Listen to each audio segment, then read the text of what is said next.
കുട്ടികളിൽ സ്ഥിരപ്പല്ലുകൾ വരുന്നതിന് താമസമുണ്ടാകുന്ന കണ്ടീഷൻ.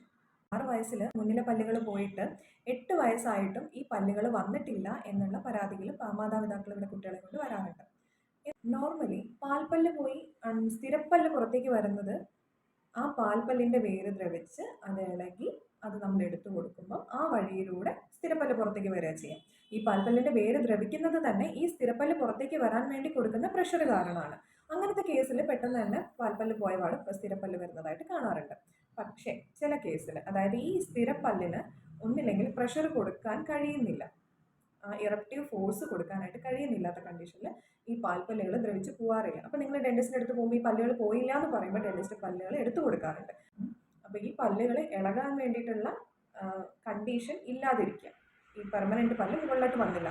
പിന്നെ പല്ല് എപ്പോഴും വായ്ക്കകത്തേക്ക് വരുന്നതിന് മുൻപ് പല്ലിൻ്റെ വേരിൻ്റെ ഒരു കാൽഭാഗമെങ്കിലും ഉണ്ടായിട്ടുണ്ടാവണം. അപ്പോൾ ആ റൂട്ട് ഫോർമേഷൻ സ്ലോ ആവുന്ന കണ്ടീഷനിലും പല്ല് പുറത്തേക്ക് വരാറില്ല. അത് ഫോം ആയതിനു ശേഷം മാത്രമേ പല്ല് പുറത്തേക്ക് വരുള്ളൂ. മൂന്നാമത്താണ് എന്തെങ്കിലും ഒബ്ജെക്ഷൻസ് ഉണ്ടാവുക, അതായത് ഈ പല്ലിന് പുറത്തേക്ക് വരാനായിട്ട് അവിടെ ഒരു തടസ്സം. അത് നമ്മൾ എക്സ്റേസിലാണ് കാണുക. ചിലപ്പോൾ നമ്മൾ കൊടുത്തപ്പെടാത്തൊരു പല്ല്, മീസിയോഡൻസ് എന്നൊക്കെയാണ് നമ്മൾ അതിന് പറയുക. അങ്ങനെ ഒരു പല്ലിൻ്റെ എറപ്ഷൻ, അങ്ങനെയാണെങ്കിൽ നമ്മൾ ആ പല്ല് റിമൂവ് ചെയ്ത് കൊടുക്കേണ്ടതായിട്ട് വരും. പിന്നെ ഉള്ളതാണ് നേരത്തെ പറഞ്ഞു പോയി, ആ സമയത്ത് എല്ല് അവിടെ ഫോം ചെയ്തു. നോർമലി എന്താണ്, ഒരു പല്ല് പോകുമ്പോൾ അവിടെ എല്ലിന് വിടവുണ്ടാകുന്നു, ആ ഭാഗത്ത് കൂടി പുതിയ പല്ല് വരുന്നു. ഇതാവുമ്പോഴോ നേരത്തെ പറഞ്ഞു പോയി, അവിടെ എല്ല് വന്നു, അപ്പോൾ ഈ പല്ലിന് കുറച്ചും കൂടി ഫോഴ്സ് കൊടുത്തിട്ട് വേണം അത് പുറത്തേക്ക് വരാൻ. അങ്ങനെ ഒരു ഡിലേ ഉണ്ടാവാറുണ്ട്. ഇനി മോണ അതേ കണ്ടീഷനാണ്. ആദ്യം പല്ല് പോയി കഴിഞ്ഞാൽ മോണ തിന്നായി, അവിടെ ഒരു ഹോള് വന്നു, അതിലൂടെ പുതിയ പല്ല് വരാൻ പല്ലിന് എളുപ്പമാണ്, അധികം ഫോഴ്സ് കൊടുക്കേണ്ടതായിട്ടില്ല. പക്ഷേ ഡിലേ ആകുമ്പോൾ എന്താണ്, ഈ പല്ലിന് മോണയെയും പൊളിച്ചിട്ട് വേണം പുറത്തേക്ക് വരാൻ.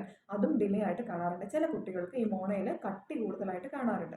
ഇനി ഇങ്ങനെ ഒരു കംപ്ലൈൻറ്റുമായിട്ട് നിങ്ങൾ ഡെന്റിസ്റ്റിൻ്റെ അടുത്ത് പോയാൽ ഡെന്റിസ്റ്റ് എന്താ ചെയ്യുക, ആദ്യം ഈ പല്ലിൻ്റെ പൊസിഷൻ മനസ്സിലാക്കാനായിട്ട് ഒരു എക്സ്റേ എടുക്കും. ആ എക്സ്റേയിൽ നമുക്ക് പൊസിഷൻ കണ്ടു കഴിഞ്ഞ് കഴിഞ്ഞാൽ അത് മോണയുടെ അടുത്താണെങ്കിൽ മോണ ചെറുതായിട്ടൊന്ന് തരിപ്പിച്ച് കീറി കൊടുക്കാറുണ്ട്. ഇതിന് ഒപ്പക്വിലറ്റമി എന്നാണ് നമ്മൾ പറയാം. ഈ പ്രൊസീജിയറിലൂടെ തന്നെ നമുക്ക് ആ പല്ല് നെക്സ്റ്റ് ഡേയിലോട്ട് താഴോട്ട് വരുന്നതായിട്ട് കാണാറുണ്ട്. ഇനി ആ പല്ലിൻ്റെ പൊസിഷൻ കുറേ ഉള്ളോട്ടാണെങ്കിലോ നമ്മൾ കുറച്ചും കൂടി വെയിറ്റ് ചെയ്യും. അതിൻ്റെ വേര് ഫോം ചെയ്യുന്ന കണ്ടീഷൻസ് എത്രയുണ്ടെന്നുള്ളത് നോക്കിയിട്ട് വെയിറ്റ് ചെയ്യും. ഇനി എന്തെങ്കിലും തടസ്സങ്ങളുണ്ടെങ്കിൽ ആ തടസ്സങ്ങൾ എടുത്ത് മാറ്റുകയാണ് ചെയ്യുക. അപ്പം നിങ്ങളുടെ കുട്ടികൾക്ക് 8 വയസ്സായിട്ടും പല്ലുകൾ കൃത്യമായിട്ട് വന്നിട്ടില്ല എങ്കിൽ നിങ്ങൾ എന്തായാലും ഒരു ഡെന്റിസ്റ്റിനെ കാണുക. എന്നിട്ട് ഒരു എക്സ്റേയും കാര്യങ്ങളും പ്രൊസീജിയേഴ്സിലൂടെയും കൂടി കടന്നു പോകും.